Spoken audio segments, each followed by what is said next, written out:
ada dua kedudukan yang mulia yang Allah berikan kepada hamba pilihannya, hamba-hamba yang terpilih yang mendapatkan kecintaan dari Allah Subhanahu wa ta'ala. Yang pertama namanya maqam baqa, yang kedua maqamul fana. Lalu apakah yang disebut dengan maqamul baqa itu?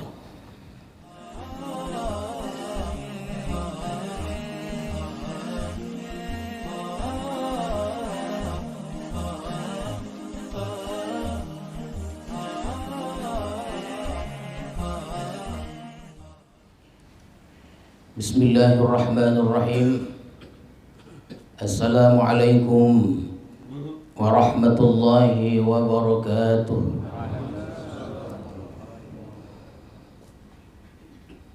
Alhamdulillahilladzi zahara fil mawjudat fashahidal arifun ala ayanil kainat syuhudan qalbiyan bila kamiyatin wala kaifiyat. Ashhadu an la ilaha illallah wahdahu la syarika lah, rabbul ardi was samawat, wa ashhadu anna sayyidana Muhammadan abdu wa rasuluhu afdalul makhluqat. Allahumma salli wa sallim ala sayyidina Muhammadin afdalis salawati wat taslimat wa ala alihi wa sahbihi wa dzurriyyat salatan wa salaman daimaini bidawamil awqat, amma ba'du. Tuan-tuan para khalifah, para salikin, hadirin hadirat serta para tetamu sekalian, alhamdulillah, marilah kita bersyukur kepada Allah Subhanahu wa ta'ala yang telah melimpahkan rahmat dan hidayahnya kepada kita semua, sehingga pada malam ini kita dapat meneruskan pengajian hikam kita. Mudah-mudahan Allah merahmati kita semuanya. Salawat dan salam kita ucapkan dan kita sampaikan kepada Rasulullah sallallahu alaihi wasallam beserta keluarga, para sahabat dan para pengikut-pengikut beliau. Mudah-mudahan kita mendapat syafaat Rasulullah di hari kemudian nanti. Amin ya rabbal alamin. Al-hikmatu tsaniyatu wassittun ba'dal mi'ah min al-hikamil ataiyah. Qala al-imam al-arif billah Ahmad ibnu Athaillah as-Sakandari rahimahullah wa nafa'ana bi'ulumihi wa asrarih.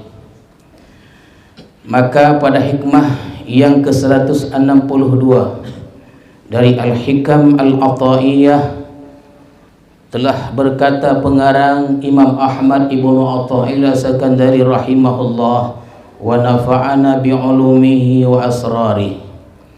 Kata beliau, man arafa al-haqqa syahidahu fi kulli syai'in wa man faniya bihi ghaba an kulli syai'in. Barang siapa yang ma'rifat kepada Allah, maka dia akan menyaksikan Allah dengan mata hatinya pada tiap-tiap sesuatu. Dan barang siapa yang fana dengan Allah, maka dia hilang dari tiap-tiap sesuatu. Itulah tuan-tuan sekalian, lebih kurang terjemahan hikmah yang ke-162 ini. Zakarul imam fi hadhil hikmah maqamaini syarifaini, maqamal baqa'i wa maqamal fana'i. Imam Ahmad ibnu Athaillah menyebutkan dalam hikmah ini dua kedudukan yang mulia, tuan-tuan sekalian. Yang pertama namanya maqamul baqa dan maqamul fana. Fa asyara bil awal biman arafa al-haqqa syahidahu fi kulli syai'in, wa bisani wa man faniya bihi ghaba an kulli syai'in. Beliau mengisyaratkan dengan maqam baqa itu dengan perkataan man arafal haqqa syahidahu fi kulli syai'in, dan beliau mengisyaratkan dengan maqam fana itu dengan perkataan wa man faniya bihi ghaba an kulli syai'in. Jadi tuan-tuan sekalian, ada dua kedudukan yang mulia yang Allah berikan kepada hamba pilihannya, hamba-hamba yang terpilih yang mendapatkan kecintaan dari Allah Subhanahu wa ta'ala. Yang pertama namanya maqam baqa, yang kedua maqamul fana. Lalu apakah yang disebut dengan maqamul baqa itu? Fa'ammal baqa huwa syuhudul abdi bi anna wujudal khalqi qa'imun bi wujudillahi ta'ala la bi nafsihi. Adapun yang disebut dengan maqamul baqa itu adalah, maksudnya artinya orang yang Allah berikan padanya kedudukan baqa ini, tuan-tuan sekalian, mereka menyaksikan bahwa seorang hamba dengan bahwa adalah makhluk itu berdirinya, qaimun, berdirinya hamba itu dengan adanya Allah Subhanahu wa ta'ala, la binafsih, bukan dengan dirinya sendiri. Itulah orang yang berada di maqamul baqa. Dia melihat makhluk itu diadakan oleh Allah, dia melihat makhluk itu berdiri dengan wujudnya Allah Subhanahu wa ta'ala. Tuan-tuan sekalian, jadi arti itu begini, tanpa diadakan Allah, kita ni semua, tanpa diadakan Allah, kita ni tidak akan ada. Dan Allah kalau tidak tegakkan kita, kita tak akan tegak, tuan-tuan sekalian. Begitulah mereka cara menyaksikan hamba-hamba Allah itu. Inilah orang yang berada di kedudukan maqamul baqa.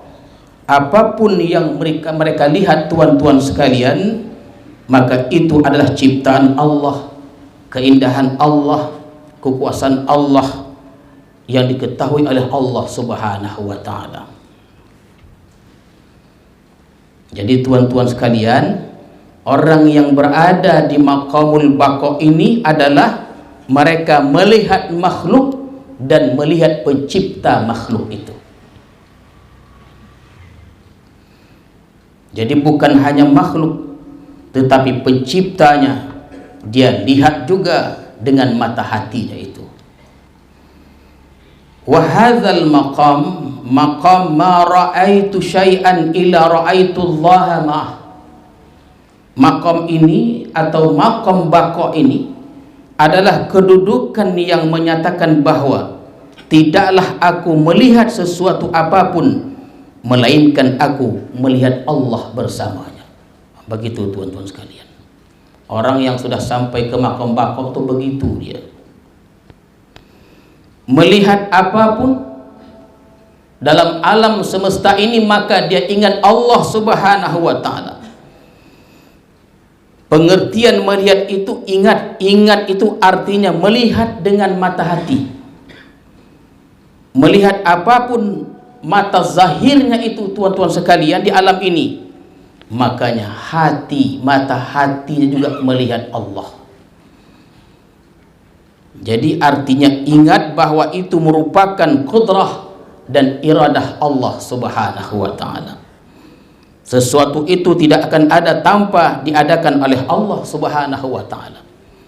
Oleh karena itu, pernah kita sebutkan bahwa ada dua nikmat yang patut kita syukuri. Yang pertama namanya nikmat ijad, Yang kedua, nikmat imdad. Apa itu nikmat ijad?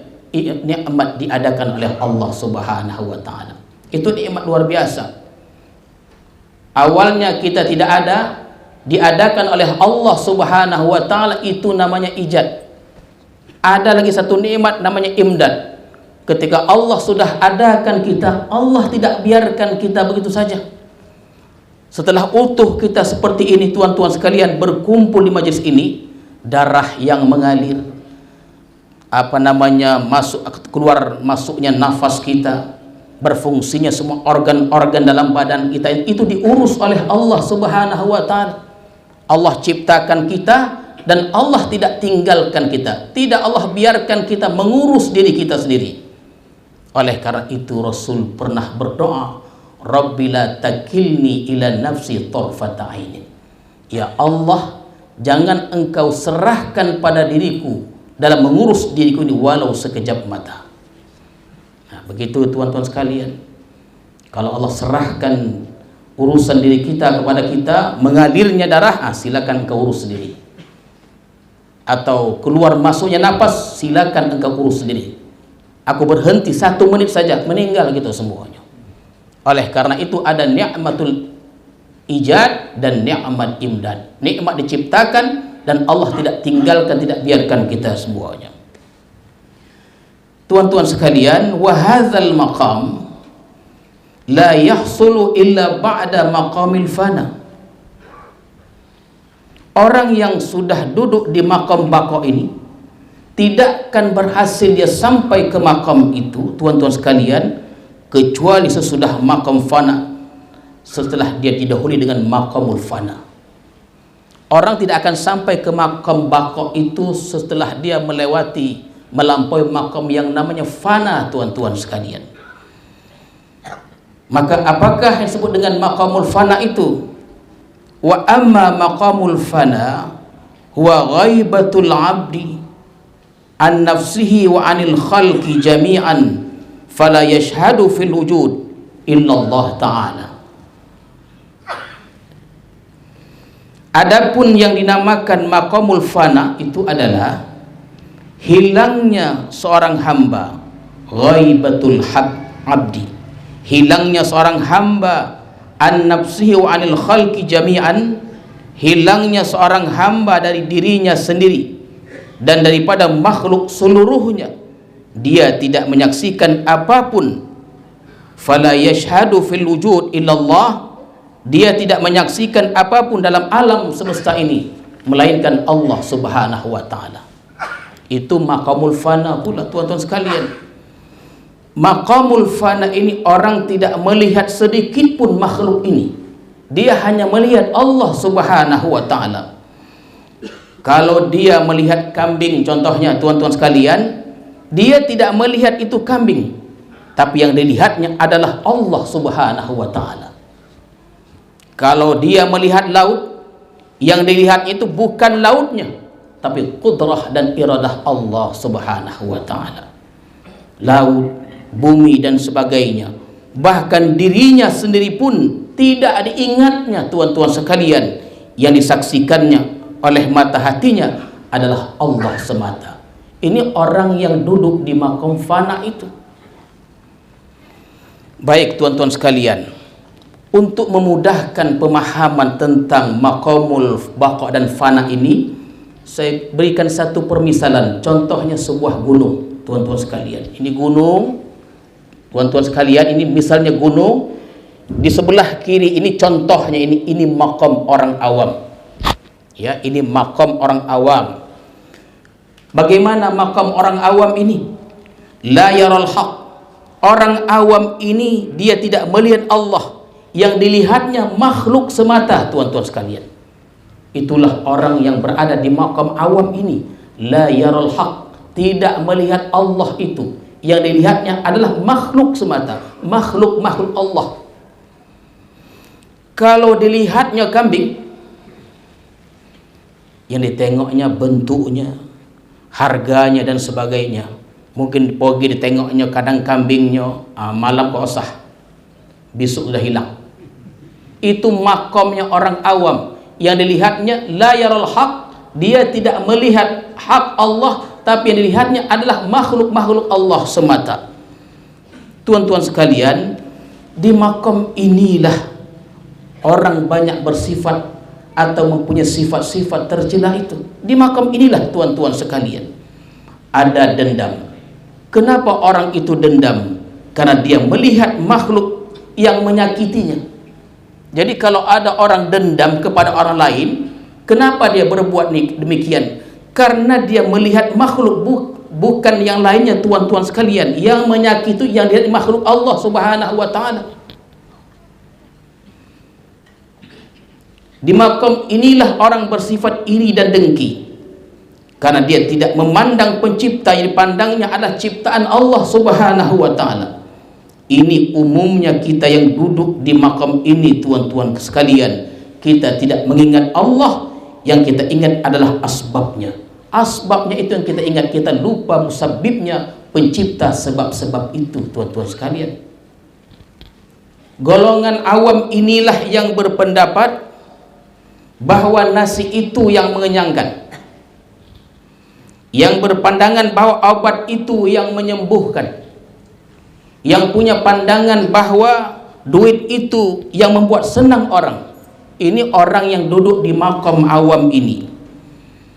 Orang hanya melihat materi-materi sebagai ciptaan dari Allah Subhanahu wa taala, tidak ingat siapa yang menciptakannya.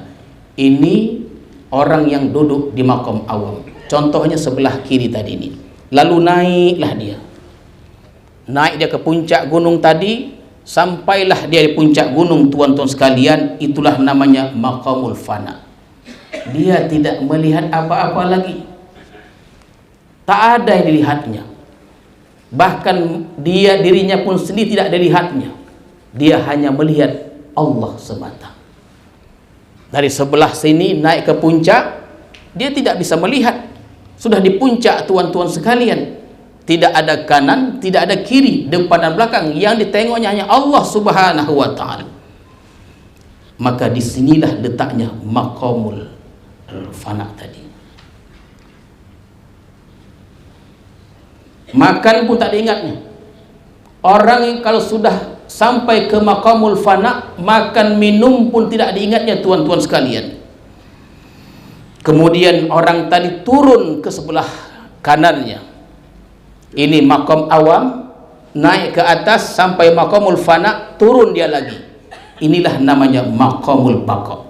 Seolah-olah orang yang duduk di maqamul baqa ini setara, sepintas dengan orang yang duduk di maqamul awam. Sama dia, tapi ada perbedaannya, tuan-tuan sekalian. Orang yang duduk di maqam baqa ini, saya sebutkan tadi, sama tingkah lakunya dengan orang awam, macam tak ada perbedaannya. Tapi orang yang duduk di maqam baqa ini tidak lepas mengingat Allah sebagai pencipta segala makhluk itu. Itu perbedaannya. Orang yang duduk di maqam baqa ini melihat Allah Subhanahu wa taala, melihat pencipta dan melihat yang diciptakannya. Sementara orang awam yang diingatnya adalah makhluk, lupa kepada Khaliqnya. Ringkasnya begini, tuan-tuan sekalian, maqam awam hanya ingat kepada makhluk, maqam fana hanya ingat kepada Allah yang sempurna. Itu maqamul baqa, dia melihat yang cipta dan melihat yang menciptakannya, tuan-tuan sekalian. Itu bedanya.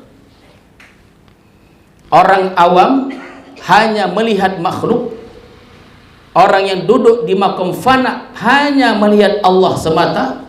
Sedangkan orang yang duduk di maqam baqa, dia melihat makhluk, juga melihat penciptanya Allah Subhanahu wa taala. La yasilul abdu ila hadzainil maqamaini syarifaini illa ba'da takhliyati nafsihi minas sifatil mazmumat wa tahliyatiha bis sifatil mahmudat. Dan seorang hamba, dia tidak akan bisa sampai kedua makam yang mulia ini, baik maqam fana ataupun baqa, atau sebaliknya baqa atau fana, kecuali sesudah membersihkan dirinya dari sifat tercela dan menghiasi dirinya dengan sifat-sifat mulia atau terpuji. Tuan-tuan sekalian, jadi naik gunung tadi ada prosesnya.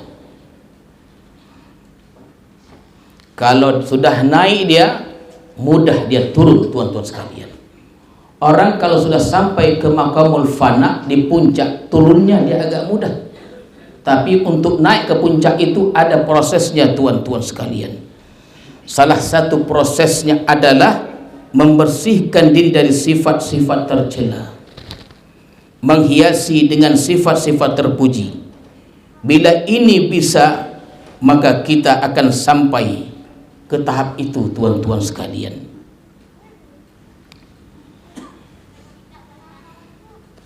banyak kisah-kisah para aulia, para wali-wali Allah subhanahu wa ta'ala di maqam baqa, di maqam fana ini. Tuan-tuan sekalian, ya, banyak kisah di Besilam ini dulu ada cerita juga seperti itu. Allahu a'lam. Abu Yazid pernah ditanya, Abu Yazid pernah sampai ke maqam fana itu. Tuan-tuan sekalian, orang fana ini bukan pana yang fana. Orang yang duduk di maqam fana ini tak sadar. Tuan-tuan sekalian, terkadang dianggap gila mereka ini. Ditanya orang, Abu Yazid, adakah Abu Yazid? Tak ada katanya. Abu Yazid tak ada. Yang ada adalah Allah. Bahkan dalam satu ungkapannya, ma fi jubbati rabbun, apa yang ada dalam jubahku ini adalah Allah. Orang yang duduk di makam fana itu begitu. Tuan-tuan sekalian, Hallaj pun pernah ditanya demikian, dijawabnya Allah subhanahu wa ta'ala, sehingga beliau dihukum, dibunuh. Tuan-tuan sekalian, dulu katanya di Besilam nih, dulu Allahu a'lam, ada seorang hamba itu dipanggilnya namanya dan dia menyaut. Dia bilang diri itu Allah subhanahu wa ta'ala. Orang yang demikian itu, tuan-tuan sekalian, di waktu mereka duduk di maqam fana itu begitulah dia. Orang yang duduk di maqam fana dia tak sadar dia. Jadi sifat-sifat tercela dibersihkan, kemudian dihias dengan sifat-sifat terpuji, barulah naik dia ke maqam fana ini. Tuan-tuan sekalian, fana dia. Apa itu sifat tercela? Seperti sifat cinta dunia, hubbud dunia. Maka diganti dengan zuhud di dunia ini. Orang yang cinta dunia tidak akan bisa sampai ke maqam fana itu, karena dirinya dipenuhi dengan kotoran-kotoran sifat itu. Tuan-tuan sekalian, orang yang ada sombongnya, maka digantilah dengan tawadu itu. Dendam diganti dengan pemaaf, dengki diganti dengan nasihat, lupa diganti dengan zikir kepada Allah, ria diganti dengan ikhlas dan sebagainya, kikir itu diganti dengan pemurah. Maka sifat yang baik itu diperhiasi pada diri kita, sehingga kita dibawa naik oleh Allah subhanahu wa ta'ala sampai ke tahap namanya maqamul fana. Thumma qala al-imam fil hikmati salisah wa sittin ba'dal mi'ah. Kemudian Imam Ibnu Athaillah berkata, menyambung hikmah ini ke hikmah yang ke-163. Maka kata beliau, man ahabbahu Allah lam yu'sir alai syai'an. Asyara al-imam fi hadhil hikmah ila maqamil mahabbah. Barang siapa yang cinta kepada Allah, dia tidak akan mengutamakan atas Allah akan sesuatu. Orang yang cinta kepada Allah ini, dia tidak akan mengutamakan sesuatu melebihi Allah subhanahu wa ta'ala. Orang yang cinta kepada Allah pasti menomorsatukan Allah subhanahu wa ta'ala. Maka dikatakan, man ahabballah lam yu'sir alai syai'an min hawa nafsihi wa ghairiha. Orang yang cinta kepada Allah tidak akan mengutamakan atas Allah sesuatu dari keinginannya, keinginan dirinya dan selainnya. Jadi tuan-tuan sekalian, kita ingin contohnya tidur semalaman, kita ingin tidur setiap malamnya, padahal Allah ingin kita tuh tahajud, maka kita utamakan Allah. Macam mana? Tahajudlah kita. Kalau kita utamakan diri kita, artinya belumlah kita cinta kepada Allah Subhanahu wa ta'ala. Begitu pengertiannya. Kalau kita mengutamakan selain Allah, maka kita tidak diberi Allah namanya maqamul mahabbah. Kalau kita tinggalkan apa yang disukai oleh Allah, kita tinggalkan apa yang dicintai oleh Allah Subhanahu wa ta'ala, kita utamakan kesenangan diri kita, istri kita, anak kita dan sebagainya, maka ini jauh dari kedudukan cinta kepada Allah Subhanahu wa ta'ala. Jangan salah faham kalau ada orang mengatakan bahwa ketika dia mencintai Allah, maka dia tinggalkan keluarganya, dia tidak peduli kepada istrinya, dia tidak peduli kepada anaknya, keluarga. Tidak begitu. Karena kenapa? Karena cinta kepada istri itu merupakan bagian cinta kepada Allah Subhanahu wa ta'ala. Begitu yang betul. Faman ahabba Allah ahabba man ahabbahu Allah, wa ahabba man ahabbahu Allah, wa abghadha ma abghadahu Allah, wa abghadha man abghadahu Allah. Orang yang cinta kepada Allah, cinta sesuatu yang dicintai Allah, dan cinta orang-orang yang dicintai oleh Allah Subhanahu wa ta'ala, ini namanya otomatis. Orang yang cinta kepada Allah, tuan-tuan sekalian, pasti mencintai sesuatu yang dicintai oleh Allah, dan pasti dia mencintai orang yang dicintai oleh Allah Subhanahu wa ta'ala. Kemudian dia benci akan sesuatu yang Allah benci kepada sesuatu itu, dan benci kepada orang yang Allah benci kepada orang itu. Allah benci kepada orang zalim, orang yang sombong, maka demikian juga tuan-tuan sekalian, dia akan benci kepada orang yang dibenci oleh Allah Subhanahu wa ta'ala. Jadi jika disimpulkan dua hikmah ini, ada tiga kedudukan tuan-tuan sekalian. Pertama namanya maqamul baqa. Inilah maqam yang paling tinggi, maqamul baqa yang pertama. Yang kedua maqamul fana, dan yang ketiga maqamul mahabbah. Baqa, fana dan mahabbah. Berkata sebagian ulama, qala ba'duhum awwalu ma yaghzifuhu Allah fi qalbi 'abdihi alladhi yuridu ay yastafiya mahabbatuhu. Awal pertama yang Allah lontarkan pada hati hambanya, yang mana Allah hendak memilih hambanya itu, maka pertama yang dilontarkan oleh Allah itu adalah cinta kepada. Kalau Allah hendak mengangkat seorang hamba itu menjadi wali, jadi pilihannya, pertama yang diberikan Allah pada orang itu adalah mahabbatuh, cinta kepadanya.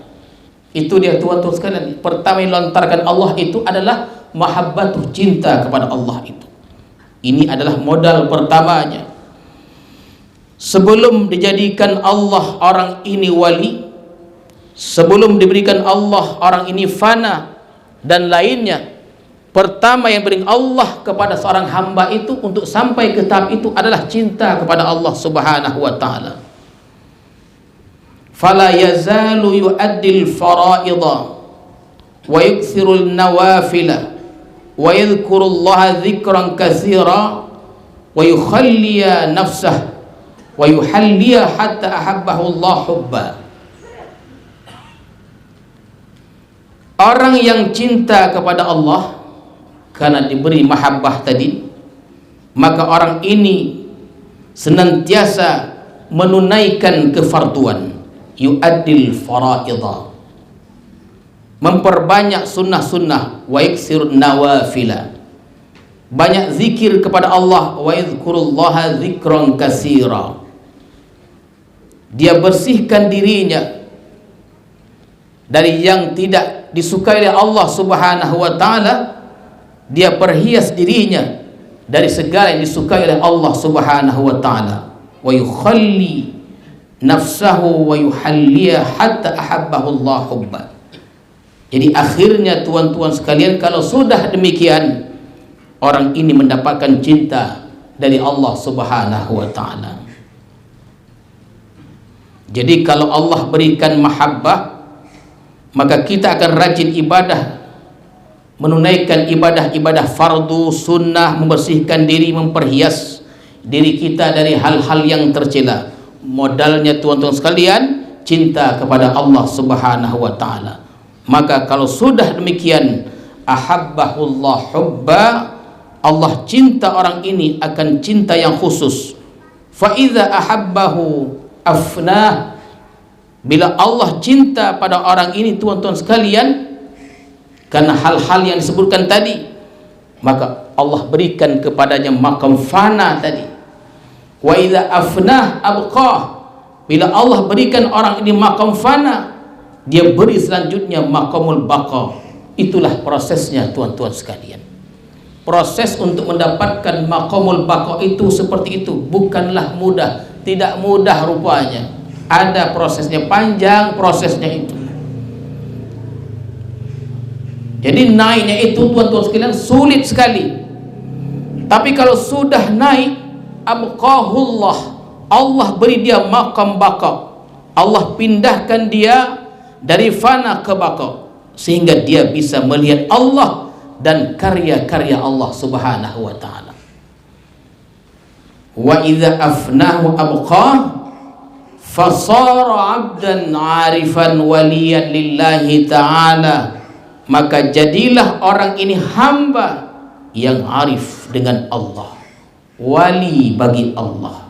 Inilah jalannya untuk menuju wali Allah Subhanahu wa ta'ala. Inilah jalannya untuk menuju wilayah, jalannya untuk mencapai kewalian, jalannya untuk merasakan ma'rifat kepada Allah Subhanahu wa ta'ala. Ya, kemarin kita sudah sebutkan ma'rifat, tentang ma'rifat itu nikmat yang paling tinggi tuan-tuan sekalian. Kalau kita diberi iman, takwa, itu nikmat. Tapi nikmat yang paling tinggi itu ma'rifatullah. Kenapa? Karena orang yang kenal Allah ini, dia dekat dengan Allah, lain keadaannya dengan orang-orang lain tuan-tuan sekalian, yang dimiliki oleh Nabi Khidir alaihissalam itu, sehingga Nabi Musa belajar kepadanya. Jadi bagaimana supaya Allah memberi kita cinta kepadanya? Kalau Allah sudah berikan cinta kepadanya, otomatis kita rajin sembahyang. Inilah hendaknya.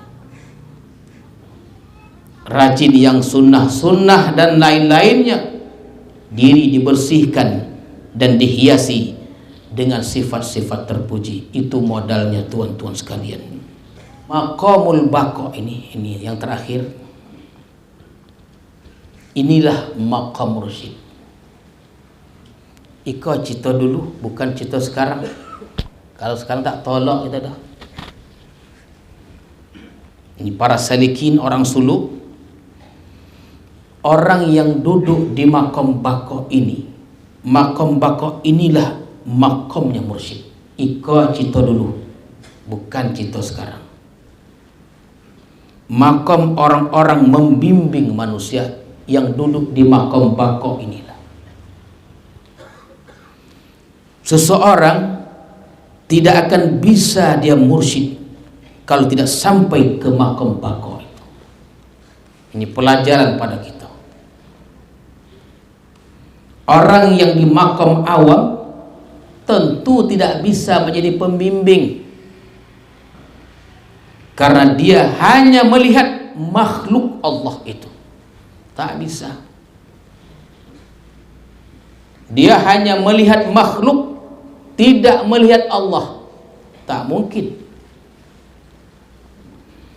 Yang di makam fana tak bisa juga jadi mursyid. Kenapa?